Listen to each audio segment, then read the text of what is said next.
네, 예언 가족 여러분, 한 주간 평안하셨습니까?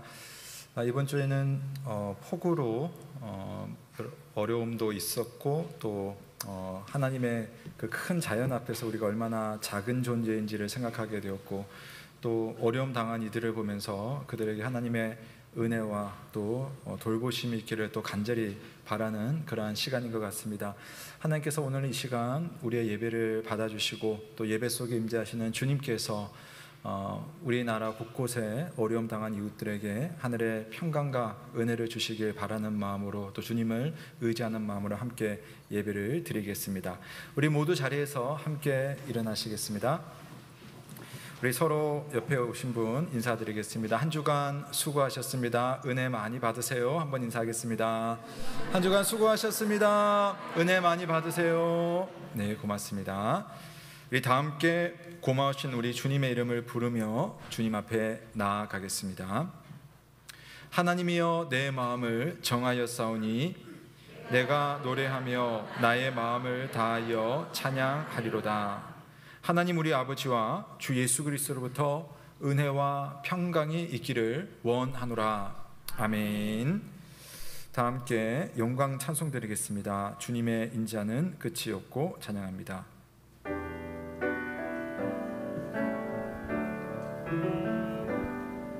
주의 인자는 끝이 없고 그의 자비는 무궁하며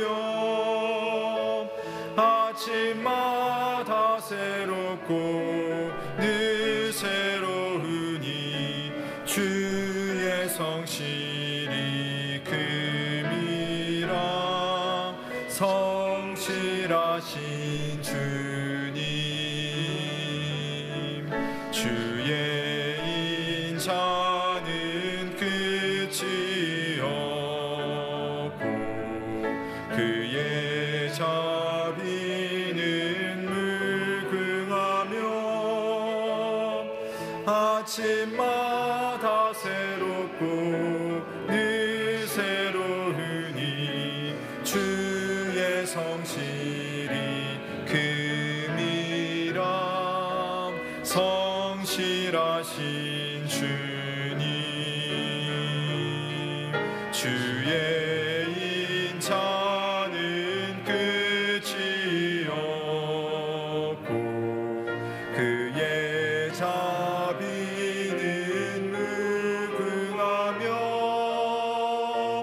아침마다 새롭고 늘 새로우니 주의 성실이 큼이라. 성실하신 주님,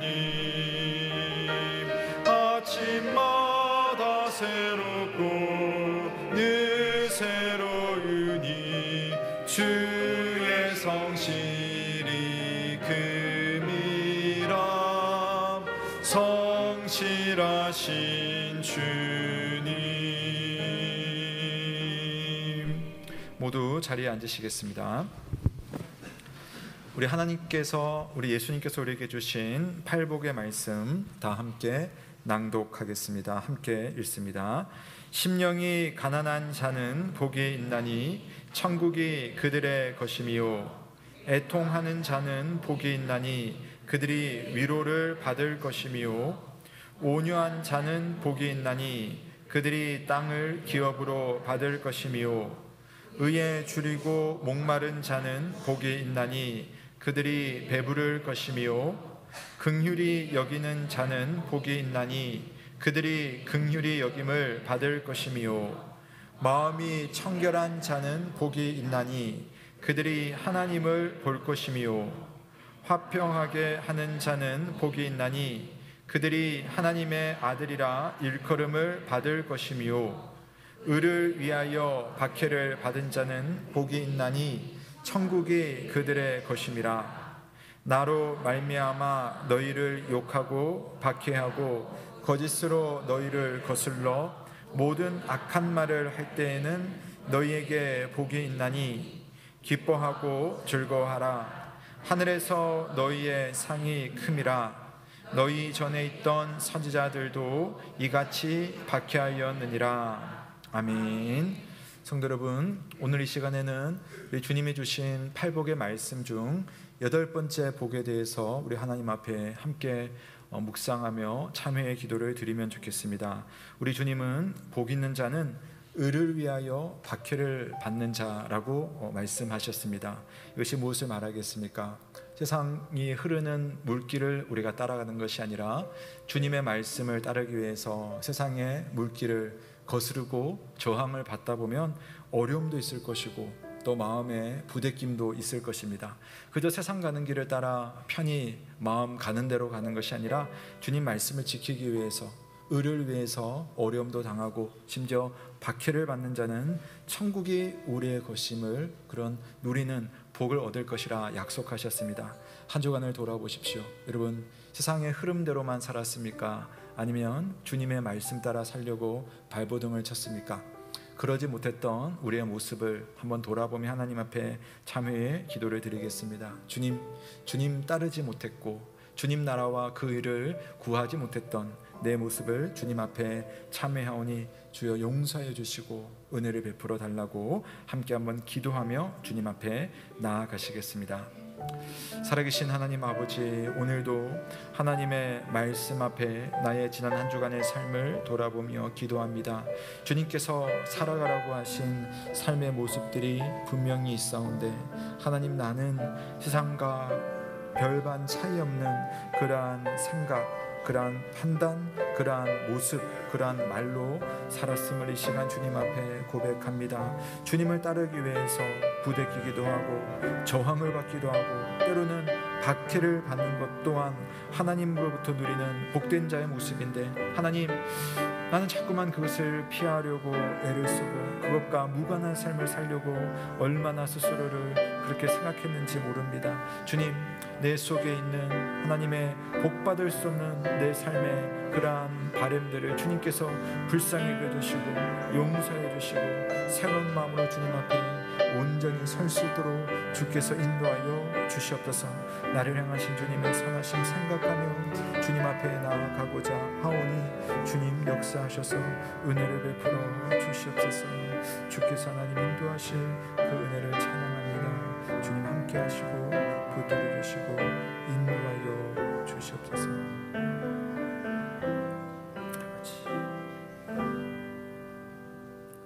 진심으로 회개하는 자에게 주시는 주님의 음성을 듣습니다. 그가 우리를 흑암의 권세에서 건져내사 그의 사랑의 아들의 나라로 옮기셨으니 그 아들 안에서 우리가 속량 곧 죄사함을 얻었도다. 아멘. 다 함께 사도신경으로 우리의 신앙을 고백합니다. 나는 전능하신 아버지 하나님 천지의 창조주를 믿습니다. 나는 그의 유일하신 아들 우리 주 예수 그리스도를 믿습니다. 그는 성령으로 잉태되어 동정녀 마리아에게서 나시고 본디오 빌라도에게 고난을 받아 십자가에 못 박혀 죽으시고 장사된 지 사흘 만에 죽은 자 가운데서 다시 살아나셨으며 하늘에 오르시어 전능하신 아버지 하나님 우편에 앉아 계시다가 거기로부터 살아있는 자와 죽은 자를 심판하러 오십니다. 나는 성령을 믿으며 거룩한 공교회와 성도의 교제와 죄를 용서받는 것과 몸의 부활과 영생을 믿습니다. 아멘. 다 함께 감사 찬송 드리겠습니다. 찬송가 46장 이 날은 주님 정하신 찬송 드리겠습니다. 46장입니다.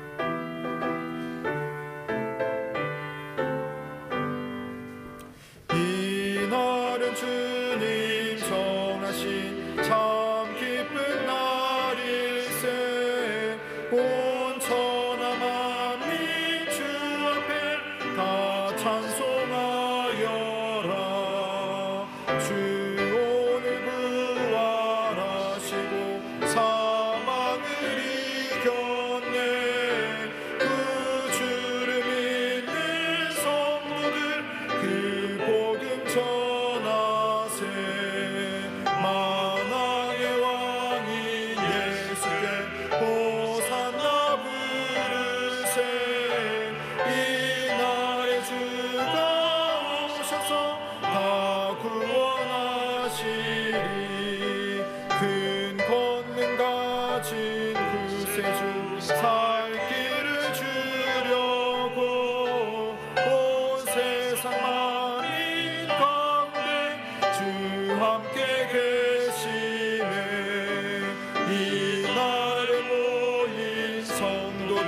호산나 부르세 저하늘 천군 천사 다 화답하여라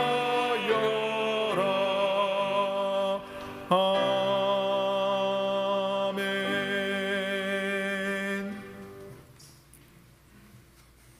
기도드리겠습니다.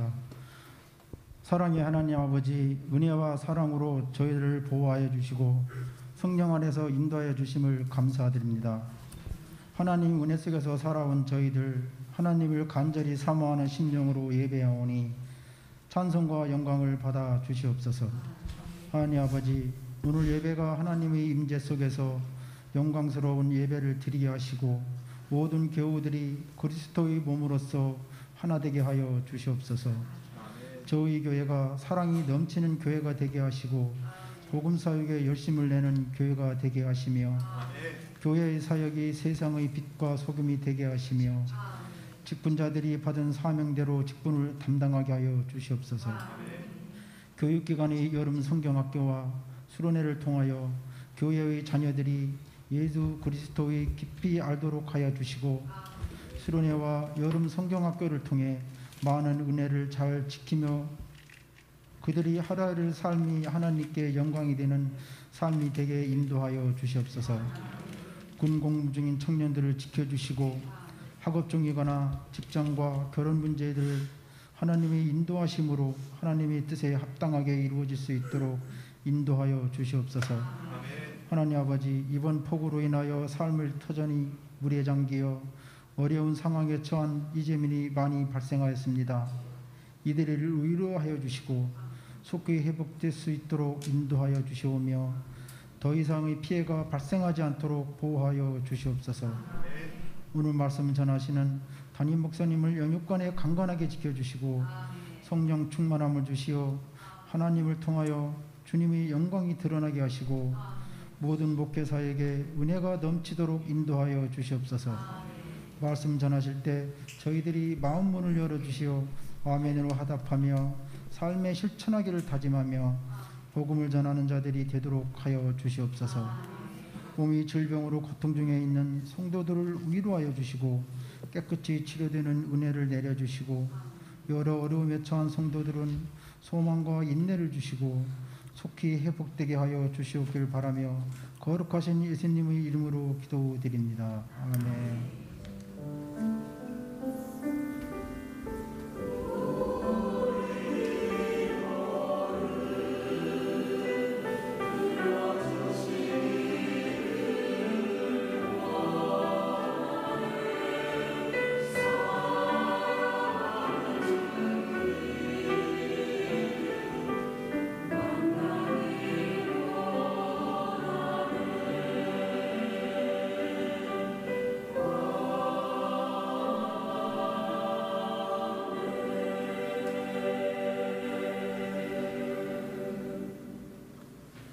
오늘 우리에게 주시는 하나님의 말씀은 마가복음 1장 40절에서 45절 말씀입니다.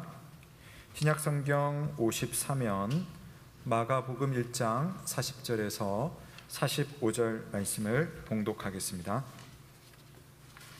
한 나병 환자가 예수께 와서 꿇어들여 간구하여 이르되 원하시면 저를 깨끗하게 하실 수 있나이다. 예수께서 불쌍히 여기사 손을 내밀어 그에게 대시며 이르시되 내가 원하노니 깨끗함을 받으라 하시니 곧 나병이 그 사람에게서 떠나가고 깨끗하여진지라.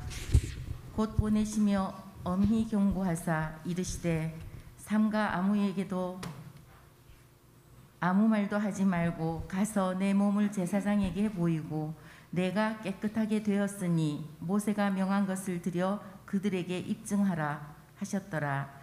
그러나 그 사람이 나가서 이 일을 많이 전파하여 널리 퍼지게 하니 그러므로 예수께서 다시는 드러나게 동네에 들어가지 못하시고 오직 바깥 한적한 곳에 계셨으나 사방에서 사람들이 그에게로 나아오더라. 아멘. 이는 하나님의 말씀입니다. 하나님께 감사드립니다. 고맙습니다. 이 시간 할렐루야 찬양대가 왕이신 나의 하나님이라는 찬양으로 성삼위 하나님의 영광을 찬양드리겠습니다.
아멘. 감사합니다. 네, 오늘도 참 좋으신 우리 주님의 은혜와 평강이 주님 사랑하는 우리 모든 영 가족들과 함께하길 주의 이름으로 축원합니다. 아멘. 여러분, 오늘은 마가가 기록한 예수님의 이야기 중 나병 환자를 고치신 이야기를 읽어봤습니다. 우선 나병, 성경에서 말하는 나병은 우리가 생각하는 것보다 그 범위가 좀 넓습니다. 우리가 소위 말하는 그 나병, 한센병을 보통 말하는데요, 성경에서는 나병이 한센병뿐만 아니라 그 외에 다른 피부 질환들을 좀 더 넓게 포함을 합니다. 그래서 너무 심각해서 몸과 마음을 고통스럽게 하는 그런 어떤 피부 질환들, 또 다른 사람들에게 이렇게 전염이 쉽게 되는 그런 피부 질환들, 또 외형적으로 아주 흉하게 보이는 그런 병들을 일러서 통칭 성경은 나병이라고 부릅니다. 이스라엘 사회는 이런 질병을 하나님께서 인간의 죄로 인하여서 내린 징벌이다, 또 일종의 저주받은 병으로 그렇게 여겼습니다. 여러분 아시겠지만 실제로 모세의 누이인 미리암이요, 출애굽 과정 속에서 자기의 이 형제인 지도자 모세를 비방합니다. 비방했더니 하나님께서 어떻게 하셨죠? 나병을 내리셨습니다. 그러니까 이런 식으로 이 나병을 이제 보는 거죠. 그래서 나병이라고 진단을 받은 사람들은 사회적으로는 가족을 떠나서 격리된 곳에서 살아야 하고, 또 종교적으로는 하나님의 성전에 부정하기 때문에 들어갈 수가 없는 존재가 되었습니다. 왕이라도 예외가 아니었어요. 그래서 이 나병의 어떤 질환을 가지고 있는 사람은 사람들이 모인 곳에 혹시 우연히 가더라도 소리를 쳐야 돼요. 뭐라고 하냐면은 부정하다, 부정하다라고 소리를 쳐서 사람들로 하여금 자기 가까이에 있지 않도록 이렇게 미리 조심을 시키고 대피를 시키는 겁니다. 하나님의 율법은 부정한 사람과 부정하지 않은 사람이 접촉을 하면 이 부정한 것이 부정하지 않은 사람들에게 이렇게 전염이 된다라고 하는 그런 어떤 정결 의식을 가지고 있었습니다. 그래서 건강한 사람들은 나병 환자들과 기본적으로 안전거리를 둬야 하고, 심지어 가까이 오지 못하도록 돌을 던지는 경우도 있었다고 합니다. 그러니까 나병이라는 이 질병은요, 살아있지만 세상을 살면서는 마치 나의 삶이 죽어 있는 것과 같은 그런 질병이라고 할 수가 있고요. 그런 의미에서 누군가가 나병을 낳았다라고 하는 것은 이 사람이 죽었다가 살아났다, 이렇게까지 보기도 하고, 또 하나님께서만 낫게 할 수 있는 질병이다 라고 보는 것이 이 나병에 대한 그 당시의 이해였습니다. 예를 들어서 열왕기 5장에 보면 이방 나라 아람의 군대 장관인 나아만이라고 하는 장군이 심한 나병에 걸렸어요. 그래가지고 뭘 해도 나을 수가 없는데, 마침 자기 집에 잡혀와서 종살이를 하고 있는 어린 유대인 여자 시종이 우리 이스라엘에 가면 선지자가 계신데 그 선지자를 만나면 나을 수 있습니다 라는 이야기를 기뜸했더니, 그 이야기를 듣고 실제로 이스라엘로 가게 됩니다. 가기 전에 아람의 왕에게 이야기를 하고 갑니다. 왕이 편지를 써주죠.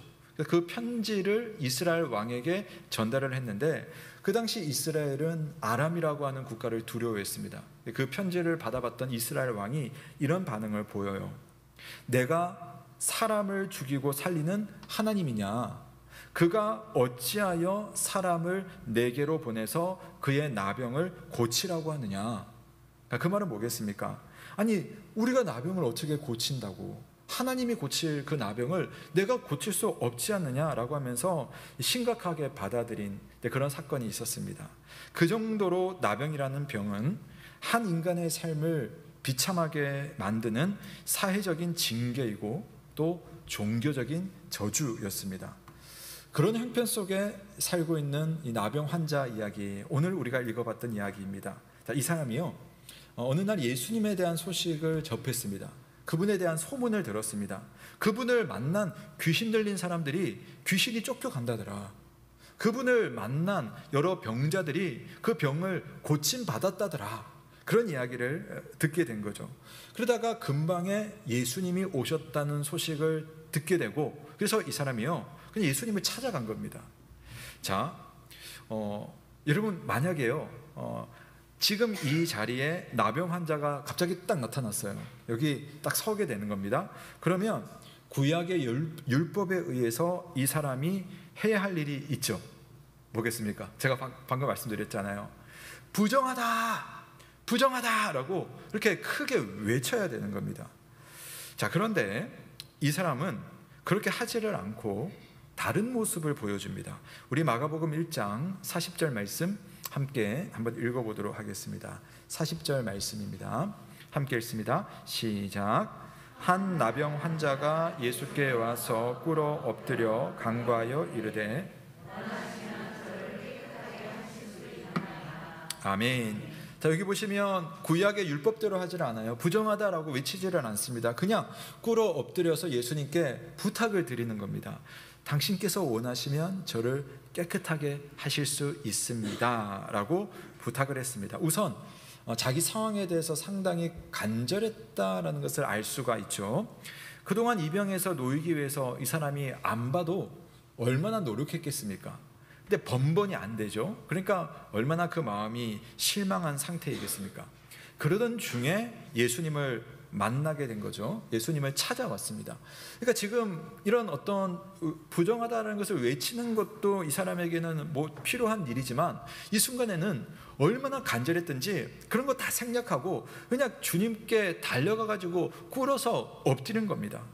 선생님, 원하시면 저를 깨끗하게 하실 수 있습니다.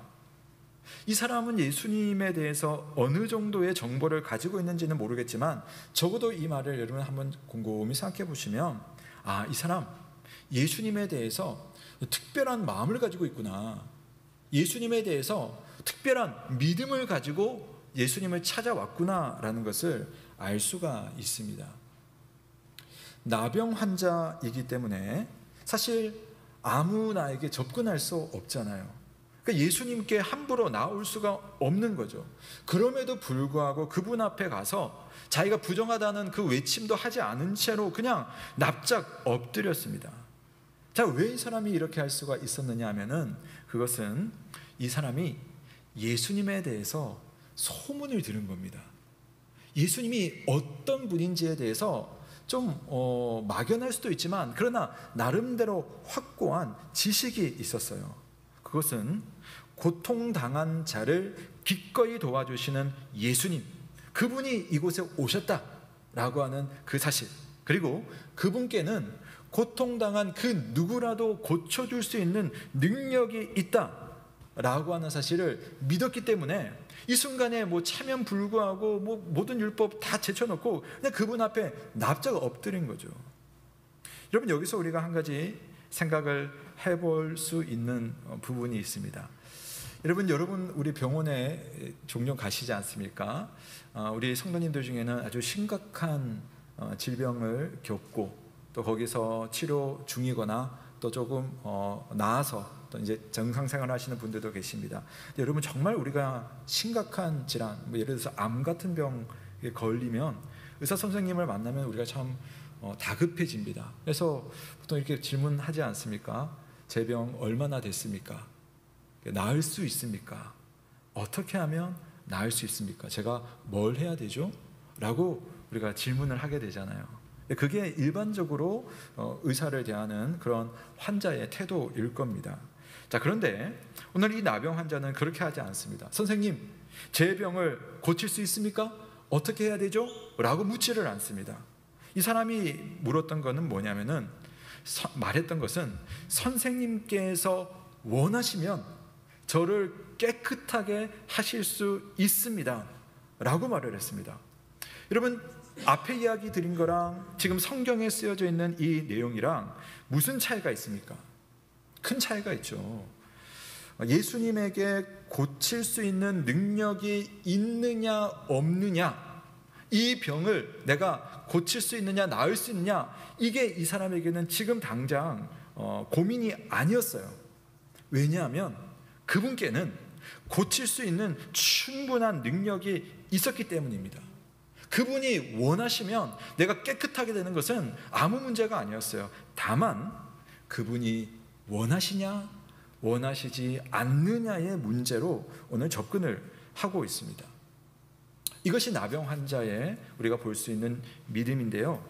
당신은 저를 깨끗하게 할 수 있는 능력이 있습니다. 저를 깨끗하게 하시렵니까? 물론 이 사람의 간절한 바람은 이거죠. 나병이 나아서 깨끗한 상태가 되는 것.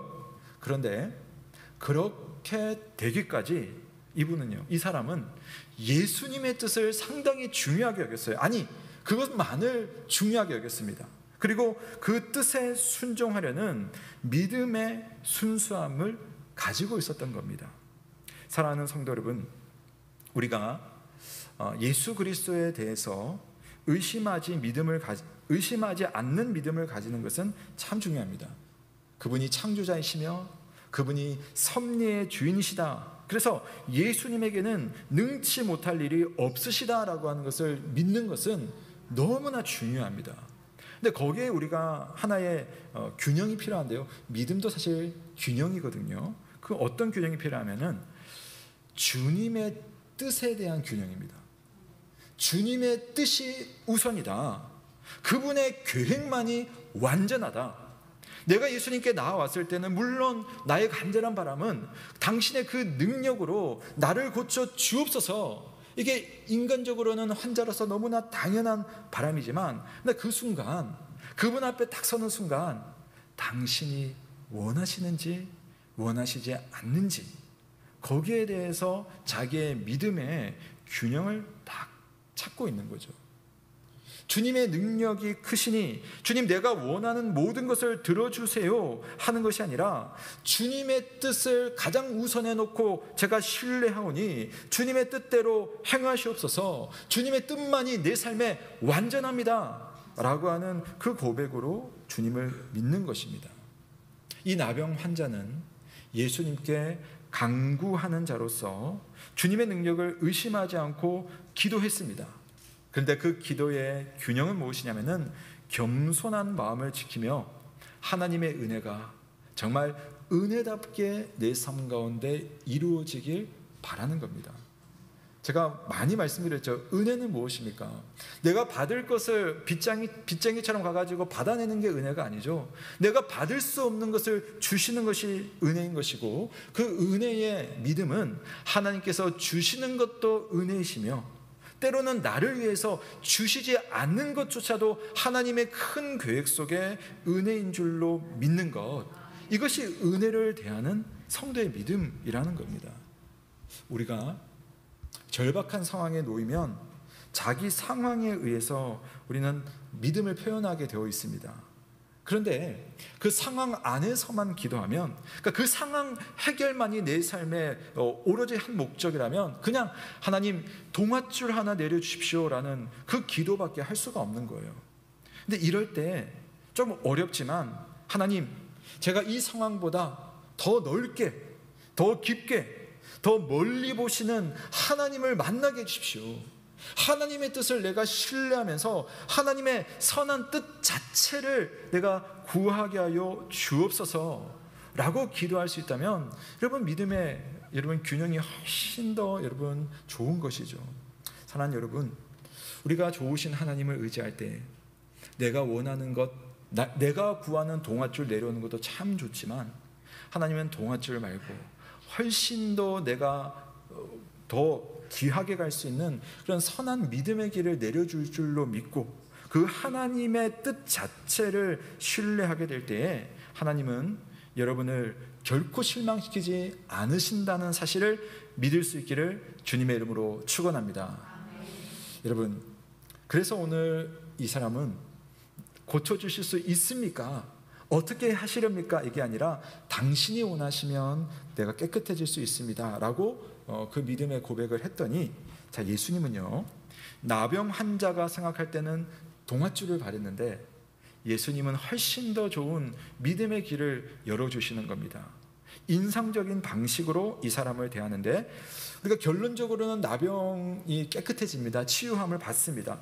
결론도 귀하고 결론도 놀라운데, 사실은 오늘 말씀은 그 과정이 더 인상적입니다. 과정이 놀라워요.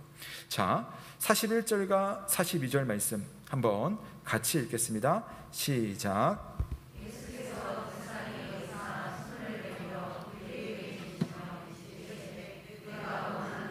깨끗함을 받으라 하시니 곧 나병이 그 사람에게서 떠나가고 깨끗하여 진지라. 아멘. 예수님께서 말씀하십니다. 내가 원하노니 깨끗함을 받으라. 그러니까 주님도 원하셨다는 것을 이제 확인하게 되죠. 자, 그랬더니 이게 마가복음의 특징적인 표현인데, 마가는요 곧이라는 표현을 많이 써요. 상당히 뭐라고 할까, 현장감 있는 표현을 쓰거든요. 그래서 실제로 헬라어에서도 곧이라고 하는 단어를 쓰고 우리 글도 이렇게 번역을 합니다. 주님이 말했더니 나병이 곧 떠나갔습니다. 바로 깨끗해졌다라고 말합니다. 이 나병 환자가 믿음으로 고백했던 것처럼 예수님에게는 나병을 단번에 깨끗하게 하실 수 있는 능력이 있었던 거죠. 그래서 내가 원하노니 이 한마디면 충분했습니다. 아까 모세 이야기를 했는데요, 모세는 자기 누이 미리암이 하나님의 징계를 받아서 나병에 걸렸을 때에 모세도 참 마음이 좋아요. 그래서 이 누이의 나병을 고치기를 바랬습니다. 근데 모세는요 예수님처럼 하지는 않습니다. 나병아 물러가라 이렇게 하지를 못해요. 모세가 할 수 있었던 것은 하나님께 기도해서 우리 누이를 고쳐달라고 간청하면서 며칠 후에 미리암의 나병이 싹 낫게 되는 그러한 기록이 있죠. 근데 반면에 예수님은 어떻습니까? 예수님은 내가 원하노니 깨끗함을 받으라. 그러니까 병고침의 권세가 예수님에게 있다는 것, 하나님의 능력이 예수님의 손에서 그대로 나타난다는 것을 보여주고 있습니다. 그래서 예수님은 귀신도 쫓으시고 또 많은 병자들도 고침으로써 예수님에게 권세가 있다는 것을, 이 고치는 능력이 있다는 것을 잘 보여줬어요. 자, 그런데 제가 여러분과 말씀드리고 싶은 것은 예수님께서 보여주신 이 능력은 자기 능력을 드러내고 자기 능력을 과시하는 것이 전부가 아니었다라는 겁니다. 내게 이런 권세가 있다, 주님 이거 보여주려고 이 사람 고친 거 아니에요. 나병 환자를 깨끗하게 하실 때에 예수님은 그 사람이 지금 처해 있는 삶의 형편을 공감하셨습니다. 그것을 지금 표현한 거죠.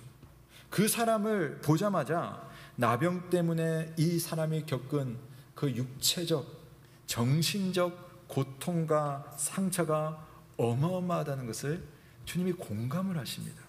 그래서 마가의 표현이 그걸 말해주죠. 예수께서 불쌍히 여기사라고 되어 있습니다. 예수께서 불쌍히 여기사. 너가 많이 힘들었겠구나. 그동안 얼마나 괴로웠니.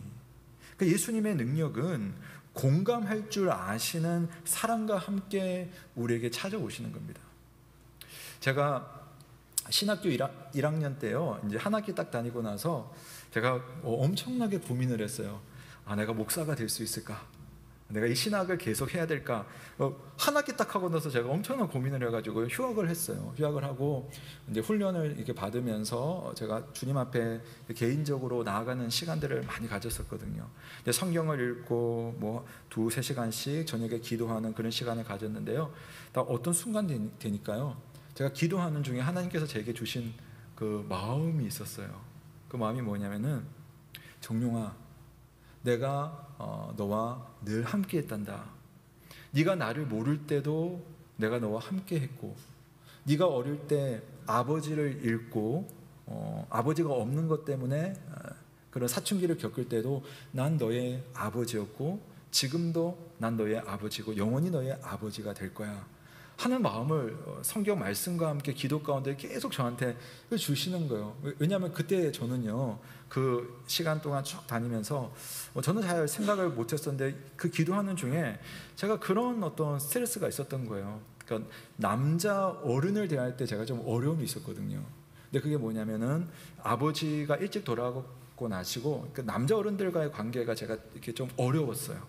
근데 제가 기도하는 가운데 하나님 주시는 마음이 난 너의 아버지로서 계속 있었다. 내가 너의 아버지가 계속 될 거야 라고 하는, 그러니까 저한테는 숙제가 그거였죠. 그러니까 주님이 저에게는 가장 알맞게 저의 마음을 공감해 주시고 저를 찾아와 주시더라고요. 오늘 말씀 그렇습니다. 이 사람이 자기를 드러내지 않았습니다. 내가 이런 아픔이 있었다고 표현하지 않지만 주님은 아시는 거예요. 두려움과 고통 속에 눈물을 흘렸던 이 사람의 외로운 밤들을 주님은 아십니다. 사람들이 저 멀리 나타나면 나는 부정하다라고 외치면서 사람들을 피해 다녔지만 이 사람이 누군가의 따뜻한 손길을 얼마나 그리워했을지 예수님은 아시는 겁니다. 그래서 이 사람을 불쌍히 여기는 동시에 주님이 하신 게 뭔가요? 가만히 손을 내밀어서 나병 환자를 어루만지셨습니다. 사실 나병 환자를 만진다는 것은 그 만지는 순간 접촉한 그 사람도 부정해지는 것이고 또는 그 질병에 자신을 노출시키는 위험한 행위입니다. 하지만 예수님이 누구십니까? 그분은 나병에 영향을 받는 분이 아니라 나병을 고치시는 분이시고 부정한 것 때문에 자신이 부정해지는 분이 아니라 부정한 것을 깨끗하게 만드시는 하나님이라는 사실을 믿으시기를 바랍니다. 그래서 예수님은 손을 댈 필요도 사실은 없습니다마는 그러나 말 한마디로도 충분한 그분이 그렇게 하지 않으신 것은 이 사람의 그 삶을 공감하시고 이 사람을 회복시키고 이 사람의 삶 자체를 온전히 회복시키기 위해서 주님은 손을 내밀어서 그 사람을 어루만져 주신 것이고 그분을 찾는 모든 성도들은 그 성도들의 삶을 공감하시는 하나님의 눈빛을 만나고 그분의 손길이 나를 어루만져 주시는 그 경험을 할 수 있을 줄로 믿으시기를 바랍니다. 불쌍히 여기사 손을 내밀어 그에게 대시는 것, 이것이 예수님의 방법이고 또 이것이 주님을 찾는 우리 모두에게 임하시는 주님의 은혜인 줄로 믿습니다. 마침 이번 주에 참 마음에 여러분 아마 뉴스들 많이 보셨을 텐데요. 참 씁쓸한 한 사건이 있었습니다. 이제 수해 때문에 우리 많은 사람들이 어려움을 겪고 있었는데 어느 정치인이 수해 현장에 가서 그 자리에서 전혀 어울리지 않는 말을 하는 바람에 민낯을 드러내고 구설수에 오르지 않았습니까? 물론 의도는 좋았겠죠. 봉사를 하러 갔습니다. 봉사 자체를 하려고 갔습니다마는 그 말을 듣고 보니까 정작 그곳에 계신 분들의 심정을 그리 헤아리지 못했다라는 것이 이번 사건의 모습이었죠. 그러니까 아픔을 당한 사람이랑 그 사람을 바라보는 이분의 인식의 격차가 얼마나 큰가. 그래서 우리가 실망을 했습니다. 네, 여러분, 주님이 어떤 분인지를 한번 생각해 보십시오. 오늘 공감하시는 주님, 사실 존재로 말한다면 예수님과 우리 인간의 그 존재의 격차라고 하는 것은 무한한 거잖아요. 하나님과 우리가 어떻게 같은 것을 바라보고 같은 공감을 할 수 있고 같은 마음을 가질 수가 있겠습니까? 그런데 하나님께서는 당신의 아들을 이 땅에 보내실 때에 그런 차이를 뛰어넘도록 인간의 몸을 입게 하신 겁니다. 그 몸을 가지고 우리 인간이 가지는 모든 희노애락을 고스란히 느낄 수 있는 그 자리에다가 주님을 있게 하시고 늘 그 자리에 계시는 주님께서 오늘 주님을 찾는 이들의 마음, 그 아픔, 그 슬픔, 그 눈물을 아시고 공감하시는 그런 하나님으로서 우리에게 찾아오셨습니다. 여러분, 예수님은 능력도 무한하시지만 사랑도 무한하신 분이세요. 그래서 그 능력의 그 사랑으로 우리를 찾아오시는 그 주님의 이름을 찬양하시길 주의 이름으로 축복합니다. 나병, 이 나병이 상징하는 것은요, 죄와 사망의 권세가 만들어낸 환경 안에서 우리 인간이 얼마나 무력한지, 얼마나 비참한지를 보여주는 인간의 상태가 바로 나병이 보여주는 겁니다. 그래서 어떤 의미에서 우리는요, 나병 환자와 다를 것 없어요. 그러니까 육체적으로는 다를지라도 나병 환자가 겪었던 그런 사회적인 소외라든지 인간적인 외로움이라든지 살며 겪는 이런저런 고통과 아픔들, 여러분 우리도 다 겪으면서 살고 있잖아요. 뉴스를 딱 보면 참 안타까운 것이 작은 방에서 이번에도 여러분 수해로 인해서 돌아가신 분들을 보면 그분들이 얼마나 외로웠을까, 얼마나 삶에 대해서 참 힘들었을까. 근데 그분들만 아니라 우리 주변에는 또는 내 자신도 그러한 일들을 얼마나 많이 겪으면서 살고 있습니까?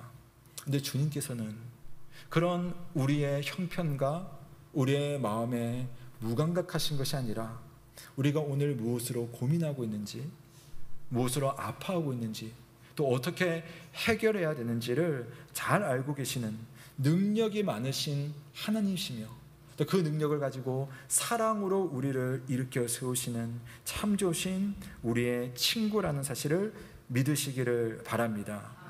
사실 여러분, 나병 환자가 무슨 자격이 있다고 주님을 찾아왔습니까? 자격이 없잖아요. 오히려 피해야 되는 사람이잖아요. 근데 그분을 찾아온 겁니다. 여러분, 이것이 뭘 말하느냐? 우리가 주님을 찾을 때는 우리가 어떤 상태의 자격이 있기 때문에 주님을 만나는 게 아니에요. 사실은 그 반대입니다. 내가 그분을 찾을 수 있는 상황이 전혀 아니기 때문에 그분의 사랑을 받을 만한 그러한 그 어떤 영혼의 상태가 없기 때문에 오히려 주님은 그렇기 때문에 우리의 빈 마음에 찾아오시고, 그렇기 때문에 우리의 아픔 가운데 찾아오셔서 그분이 먼저 불쌍하게 해주시고 그분이 먼저 우리에게 손을 내밀어 주시는 분이라는 사실을 생각하시기를 바랍니다. 그래서 어느 믿음의 선배는요, 이런 말을 하셨어요. 죄인 중에 괴수도 그리스도의 피와 그리스도의 영에 의해 하나님께 나아갈 수 있다. 사람들이 멸망하는 이유는 구원을 받을 수 없을 만큼 악하기 때문이 아니라 자신들을 구원해 줄 수 있는 그리스도께로 나아가지 않기 때문이다. 이게 뭘 말하겠습니까? 여러분, 주님 앞에 구원받지 못할 사람 없다는 겁니다. 아무리 악한 자라 하더라도 그 악한 모습 그대로 주님께 엎드리고 은혜를 구할 때 주님은 은혜를 주신다는 거죠. 아무리 주님 보실 때에 정말 내가 미천한 자라 할지라도, 그러나 그 자체가 주님 보실 때는 내가 그래서 이 사람이 불쌍하고 그래서 내가 이 사람에게 손을 내밀어서 구원하고 싶구나 라고 하는 그 구원의 이유가 된다는 것입니다. 그러므로 여러분, 우리가 주님을 만나고자 할 때 만남의 이유를 여러분에게서 찾는 것이 아니라 주님에게서 찾으시길 바랍니다. 주님이 우리를 긍휼히 여겨주시기 때문에, 주님이 우리를 구원해 줄 능력이 있기 때문에 우리는 주님을 바라보고 그 은혜를 맞이할 수가 있는 것이죠. 오늘 나병 환자가 그랬습니다. 예수님께서 손을 대시고 깨끗함을 받으라 하시니 이 사람은 그 인생이 비참했지만 주님의 그 능력에 의해서 곧 나병이 떠나가고 깨끗하여졌습니다. 그것이 바로 예수님의 사랑과 예수님의 능력이 함께한다는 것을 보여주는 사건이었죠. 그리고 그분의 그 능력과 그 사랑이 오늘도 주님 만나고자 하는 우리 모두에게 임하는 줄로 믿습니다. 자, 이제 마지막으로 함께 보고 싶은 마지막 구절 한번 읽고 설명드리도록 하겠습니다. 우리 43절과 44절 말씀인데요, 함께 읽겠습니다. 시작. 곧 보내시며 엄히 경고하사 이르시되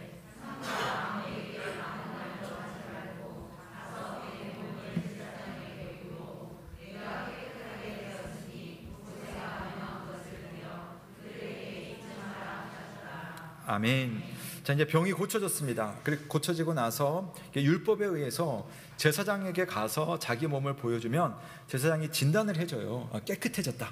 그러면 이제 더 이상 격리하지 않고 사회 속으로 돌아와서 이제 정상 생활을 할 수가 있는 겁니다. 주님은 이 사람의 삶이 회복되기를 원하셨어요. 그런데 그 앞에 상당히 특이한 주님의 말씀이 있죠. 너가 나았지만 이 나아진 과정에 대해서 다른 사람들에게 가서 그건 이야기하지 말라라고 한 겁니다. 자, 왜 그러셨을까요? 예수님께서 귀신을 쫓아내고 병을 고치는 것은 그야말로 팩트, 사실입니다. 이미 여러 부분에 소문이 났어요. 그래서 이제 그런 예수님이기 때문에 저주의 질병이라고 알려진 이 나병도 고치셨다, 이 기적 이야기가 퍼지면 어떻게 되겠어요? 더 많은 사람들이 예수님을 믿을 것이고 더 많은 사람들이 예수님을 따를 텐데 예수님은 그걸 말리셨습니다. 여러 가지 이유가 있어요. 저는 몇 가지 이유가 있긴 하지만 딱 한 가지만 오늘 말씀드리고 오늘 말씀 정리를 하려고 하는데요. 주님이 염두에 두었던 것은 예수님을 따르는 사람들의 중심, 믿음의 중심 때문에 이걸 말렸습니다. 무슨 말이냐면 나를 앞으로 따라오는 사람들이 어떤 믿음을 가지고 따라오느냐, 혹시 허황된 믿음을 가지고 나를 따라오지는 않을까라고 하는 차원에서 우선 이 이야기 딴 데 가서 말하지 말라라고 이야기를 하셨습니다. 여러분, 여러분의 자녀가 부모가 줄 수 있는 어떤 재력, 부모가 제공해 줄 수 있는 환경, 그게 남들보다 너무나 놀랍고 너무나 대단해서 부모를 따르고 부모를 존경한다고 말한다면 이건 온전한 관계라고 말할 수는 없겠죠. 물론 부모가 그런 것을 줄 수 있는 것은 너무 귀한 거죠. 그 한 인생에 너무나 귀한 것이고 그 자체로 감사하지만 여러분, 자녀와 부모의 관계는 그것이 아니잖아요. 그것 때문이 아니라 그분이 생명으로 나를 낳아주셨기 때문에, 그분이 이 편한 환경이든 어려운 환경이든 나를 사랑해 주시고 나를 돌봐주신 그 부모이기 때문에 사랑하는 것이고, 또 자녀는 내가 낳은 정말 내가 사랑하는 내 자녀이기 때문에 아끼는 겁니다. 그러니까 그 관계로 존중하고 사랑하는 것이 정상적인 가정의 형성인 거죠. 자, 마가복음은 그걸 말해주고 싶은 겁니다. 마가복음은 예수님의 기적을 앞으로도 소개하면서 그 기적을 많이 강조합니다. 그런데 다른 한편으로는 하나님의 능력은 기적으로만 보여주는 것이 아니라 기적이 아닌 것으로도 하나님의 능력이 우리에게 나타날 수 있고, 또 그것으로도 우리는 하나님과 충분한 그러한 사랑의 관계를 맺을 수 있다는 것을 마가복음은 앞으로 계속 보여줄 겁니다. 그래서 예수님은 기적만을 보여주시는 것이 아니라 기적보다 더 중요한 사랑과 공감을 이 순간에도 그 불쌍히 여겨주시고 손을 내미는 그 행위를 통해서 보여주시고, 또 앞으로도 그런 일들을 계속 주님 우리에게 보여주실 겁니다. 여러분, 믿음은요, 기적이 많이 나타날 때도 내 믿음이 강화될 수 있겠지만 어떤 면에서는 여러분, 기적이 보이지 않을 때 사실 여러분의 믿음이 더 진실한 경우들이 있어요. 제가 예전에 강도사 때 일산에 있는 한 대형 교회에 강도사로 지냈습니다. 교회가 아주 컸어요. 성도들도 너무 많았고 거기에 사회적으로도 대단한 분이 많았는데 저는 이제 6학년에 6학년 사부 부서를 섬기는 강도사였는데 6학년 2부를 섬기는 그곳에 부장 집사님이 계셨어요. 그분 때문에 제가 참 감동도 받고 믿음에 대해서 생각을 많이 해보게 됐는데, 어떤 일이 있었냐면요, 그분 이제 남자 집사님인데 어느 날 붕어빵 기계를 사신 거예요. 그래가지고 이 붕어빵 기계를 가지고 이제 초등학교 앞에 시간 날 때마다 가서 붕어빵을 굽습니다. 근데 구워가지고 뭐 하겠어요?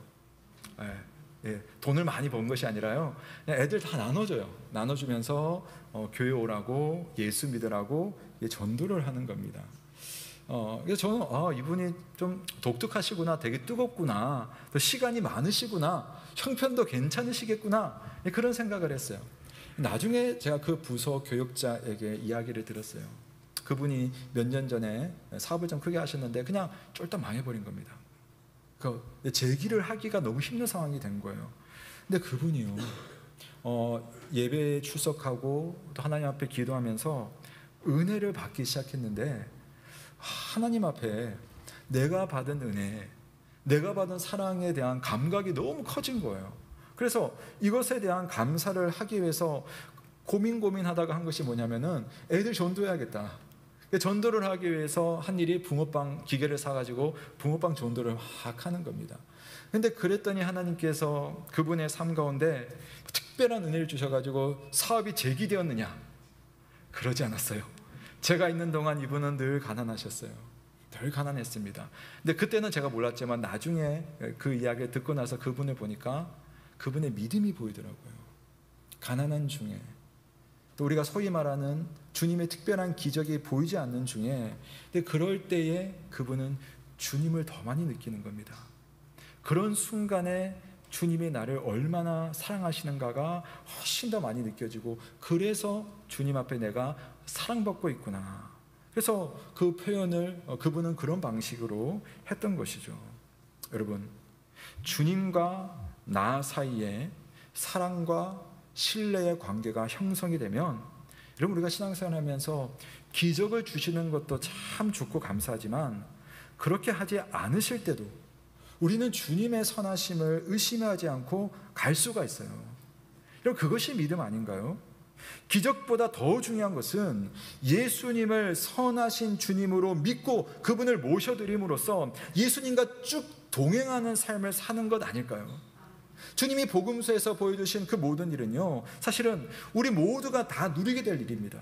근데 어떤 사람은 이 땅에서 그것을 조금 맛보는 사람도 있겠지만, 그러나 모든 주님의 사람들은 영원한 하나님 나라에서 정말 아픔이 없고 눈물이 없고 배고픔이 없고 비교가 없고 가난함이 없는 그 풍성한 영원한 삶을 영원히 살게 될 겁니다. 그것이 우리 가운데 믿음으로 다가오고 그 주님을 알게 되니까요, 지금 이 순간 기적보다 더 중요한 것은 주님 그 자체이고 그분의 사랑 그 자체이고 그분을 사랑하는 내 마음이 주님께로 더 가까이 나아가는 그런 은혜로 믿음의 삶을 살게 해준다라는 것입니다.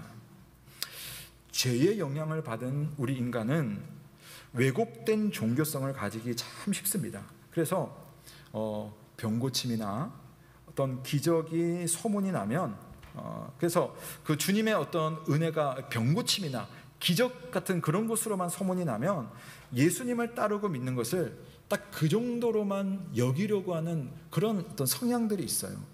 실제로 예수 믿는 것을 내 병 잘 고치는 정도로만 생각합니다. 예수 잘 믿으면 우리 집이 부자 되는 것, 내 자녀가 잘 되는 것, 모든 문제가 해결받는 정도로만 생각하고 그것을 부추기는 종교 장사꾼들도 목회자들 가운데 사실은 있어요. 그래서 무속신앙과 기독교의 경계가 상당히 허물어져 있는 것을 우리가 종종 보게 됩니다. 종교성을 자극하면서 욕심을 채우는 허황된 믿음, 그냥 볼 때는 참 좋아 보이죠. 저 사람 잘 되니까. 근데 문제는 그런 믿음은 성경이 가르치는 믿음이 아니고 예수님께서 우리에게 선물로 주시는 그런 믿음의 모습이 아니라는 데 있습니다. 사랑하는 여러분, 믿음의 중심, 믿음의 균형을 잘 잡으시길 주님의 이름으로 축원합니다. 고침을 받은 나병 환자에게 밖에 나가서 아무에게나 그런 이야기를 하지 말라고 한 것은 바로 그런 이유였습니다.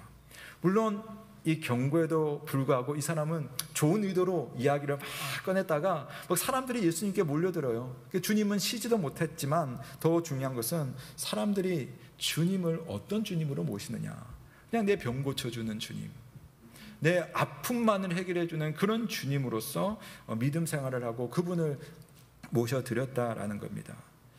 사랑하는 여러분, 예수님은 기적을 일으키는 의사로 자신을 알리지 않으셨습니다.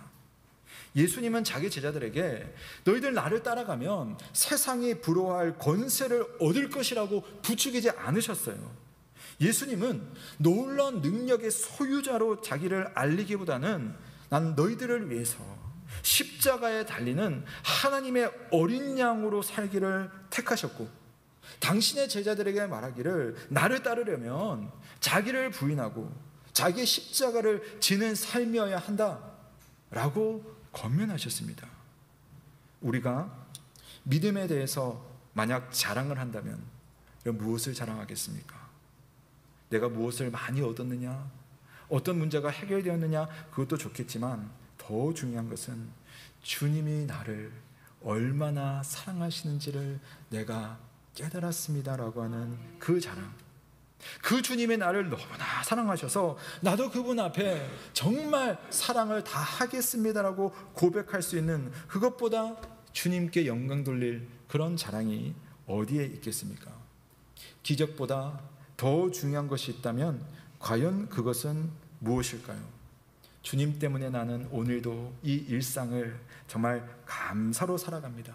누구랑 비교하지도 않고, 또 내가 부족하지만 그러나 일상이 너무나 주님 안에서 복된 것을, 영원한 것을 바라보며 살아갑니다. 그래서 주님을 위해서 때로는 고난도 받지만 이 고난조차도 하나님 감사합니다라는 그 믿음으로도 저는 갈 수 있겠습니다.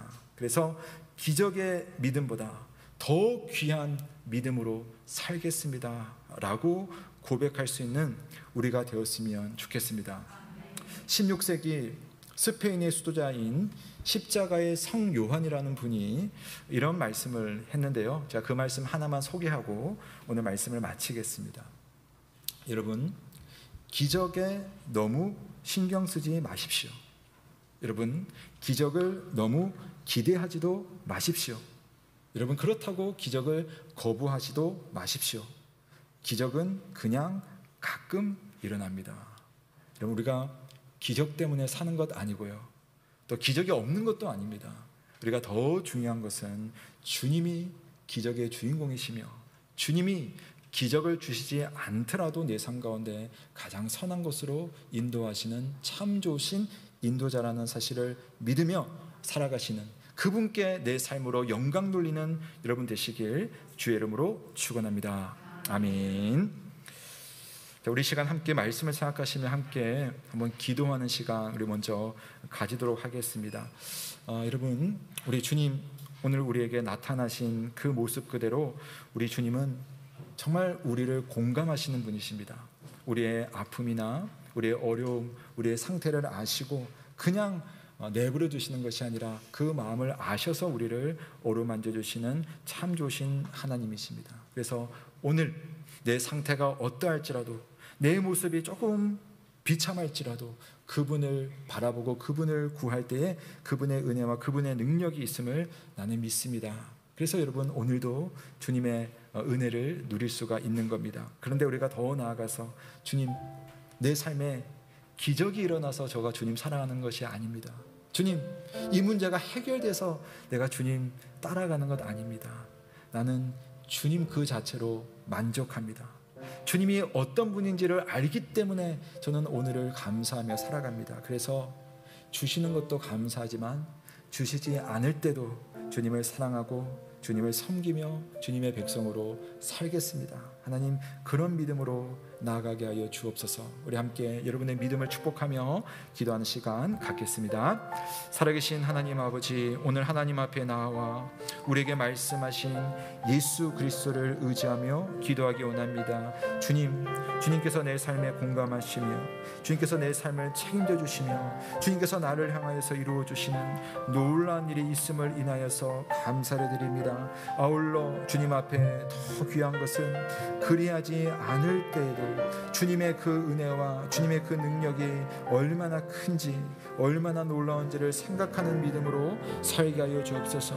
기적이 있는 것도 귀하지만 기적 없이 살아가는 믿음, 정말 하나님의 은혜와 하나님의 그 사랑과 하나님의 함께하심 그 자체가 내 삶의 놀라운 기적이며 놀라운 은혜이며 놀라운 능력임을 주여 믿습니다. 오늘 하나님 앞에 나아가는 모든 우리 성도들의 믿음을 주께서 강건하게 해주시고 주 앞에 참된 믿음을 누릴 수 있는 우리들이 다 될 수 있도록 주께서 역사해 주시고 은혜를 베풀어 주시고 함께하여 주시옵소서.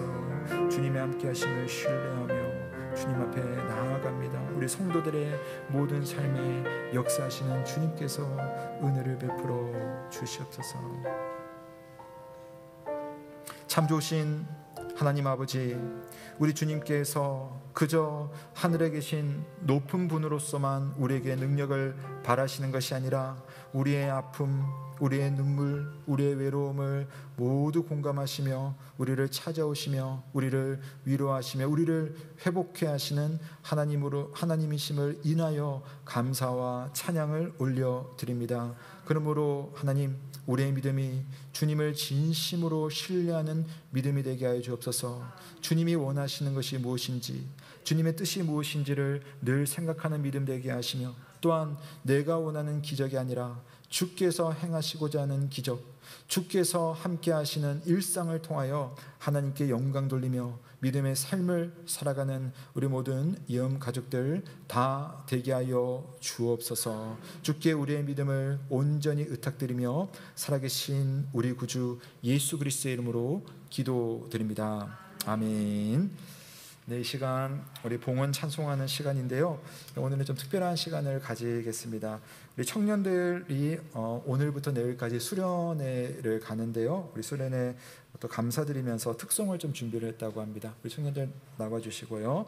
특송하시면서 우리 하나님 앞에 또 봉헌하는 시간 갖도록 하겠습니다.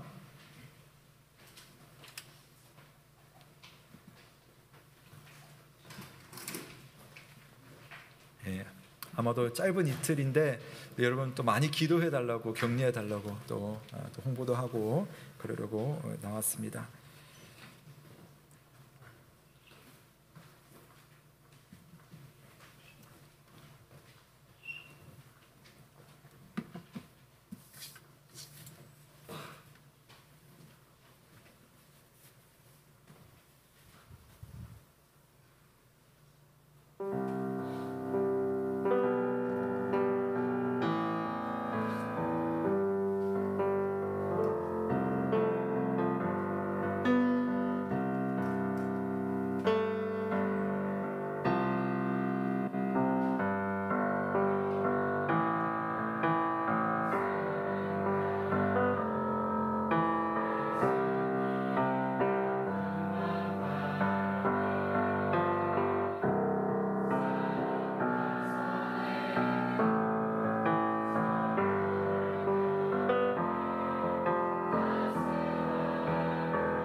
네, 오늘 오후부터 내일까지 수련회인데요. 저 어제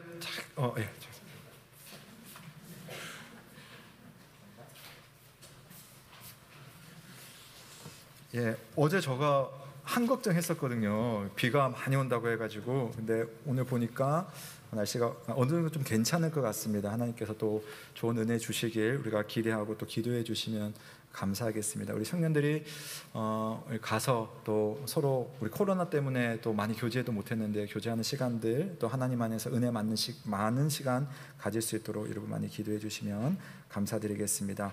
그래서 이것으로 이번 교육부서 여름 사역 일정이 아마 마칠 것 같습니다. 우리 청년 2부 여름 수련회 잘 다녀오면 좋겠고요. 특별히 대부도로 가는데요. 우리 성도님 중에 한 가정이 또 장소를 또 대여를 해주셨습니다. 너무 감사한 마음 다시 한번 말씀드리고 싶습니다. 모임 소식입니다. 오늘 새가족반 2부 예배 후에 모이겠고요. 그 다음에 오늘 오후 모임 여러분 좀 가능하시면 좀 많이 참석해 주시면 감사하겠는데요. 본인이 좀 부끄러워해서 짧게 해달라고 하는데 너무 좋은 거라서 우리 이영리 집사님께서 좀 준비를 하셨습니다. 제가 부탁을 드렸고요. 집사님은 부천 해림학교 특수학교죠. 교사를 하고 있는데 요즘에 한 드라마가 우리 장애인들에 대한 그런 어떤 선풍적인 그런 부분들을 좀 보여주고 있습니다. 그래서 거기에 우리가 관심은 있지만 실제로 우리가 또 만날 수도 있고 또 함께 살아가는 부분들이 있는데 그런 것에 대해서 우리가 어떻게 함께 살고 또 어떻게 우리가 매너 있게 그분들과 함께 어울릴 수 있을지 현장에서 살아가는 분의 목소리를 한번 실생활을 한번 들어보는 시간 가지면 좋을 것 같아요. 그래서 오늘 오후에는요, 뭐 저가 하지 않고 우리 집사님께 좀 부탁을 드렸습니다. 그 모임 함께 좀 많이 참여해 주시면 감사하겠습니다. 교우 소식이 있습니다. 우리 한성철 집사님, 양정인 권사님 장남이죠. 우리 한승민 형제님, 이우리 자매님 금주 결혼식이 있습니다. 혹시 오늘 같이 왔습니까? 네, 혼자 왔어요? 저번에 같이 왔었는데 우리 한번 자리에서 일어나 주시죠. 예, 우리 승민 형제 이번 주 결혼이 있습니다. 많이 격려해 주십시오. 감사합니다. 네. 금주 토요일 낮 12시고요. 여의도에서 결혼합니다. 이를 위해서 많이 기도해 주시고 또 많이 축하해 주시길 부탁드리겠습니다. 교회당 청소는 이번 주 담당 사여전도에서 해 주시겠습니다. 감사드립니다. 제가 잠시 한번 기도하겠습니다. 하나님 아버지, 주님께서 주의 백성들을 사랑하여 주시고 또 가정을 이루게 하시니 감사드립니다. 특별히 새 가정을 이룰 우리 한승민 형제, 이우리 자매를 기억하여 주시고 이 가정이 하나님으로 인하여서 기쁨이 충만하고 또 하나님의 영광을 드러낼 수 있는 복된 가정이 될 수 있도록 주께서 늘 인도하시고 은혜를 베풀어 주옵소서. 이제 결혼이라는 출발선에 섰습니다. 앞으로 긴 여행길을 두 사람이 함께 나갈 때에 하나님의 은혜로 살아갈 수 있는 두 사람 되도록 주님 늘 함께 하시고 특별히 첫 출발인 결혼식을 기쁨과 또 은혜와 평강 있는 그런 시간이 되게 하여 주옵소서. 주님, 아울러 오늘부터 내일까지 우리 청년부 여름 수련회 있습니다. 하나님께서 그 수련회를 통하여서 우리 청년들의 마음 가운데 정말 새벽 이슬 같은 하나님의 은혜가 충만한 우리 청년들이 될 수 있도록 인도하여 주옵소서. 감사드리며 예수 그리스도의 이름으로 기도드립니다. 아멘. 우리 모두 자리에서 한번 일어나시겠습니다. 우리 주님께서 오늘도 여러분의 삶에 공감하시며 동행해 주실 것입니다. 우리 옆에 계신 분 한번 인사하겠습니다. 한 주간 주님과 동행하세요 라고 인사하겠습니다. 한 주간 주님과 동행하세요. 감사합니다. 우리 다 함께 마침 찬송하시고 강복선언으로 예배를 마치겠습니다. 1절, 2절, 4절 찬송하겠습니다. 그 선한 힘에 고요히 감사하여 그 놀라운 평화를 누리며 나 그대들과 함께 걸어가네. 나 그대들과 한 해를 여네. 시나가로 불어둠에 날리 무겁게 내 영혼씩 불러도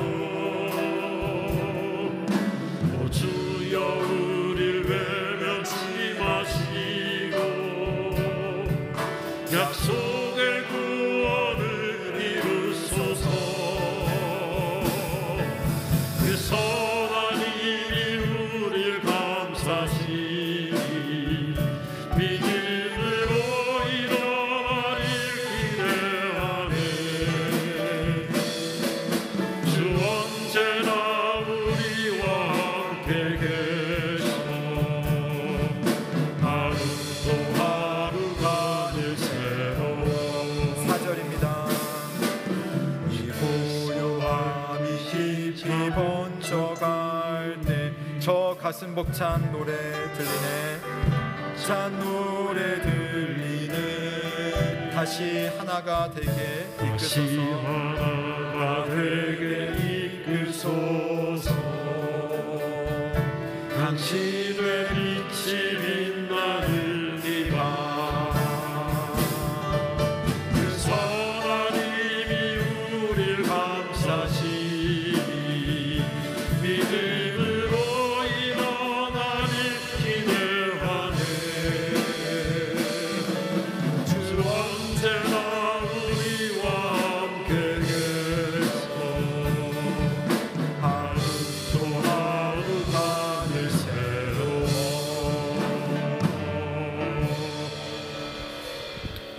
사랑하는 성도 여러분, 평강 중에 세상으로 나아가십시오. 마음을 다하고 목숨을 다하고 뜻을 다하여 하나님을 사랑하고 우리 이웃을 내 몸과 같이 사랑하시길 바랍니다. 우리 주 예수 그리스도의 크신 은혜와 하나님의 사랑과 성령의 교통하심이 너희 무리와 함께 있을지어다. 아멘.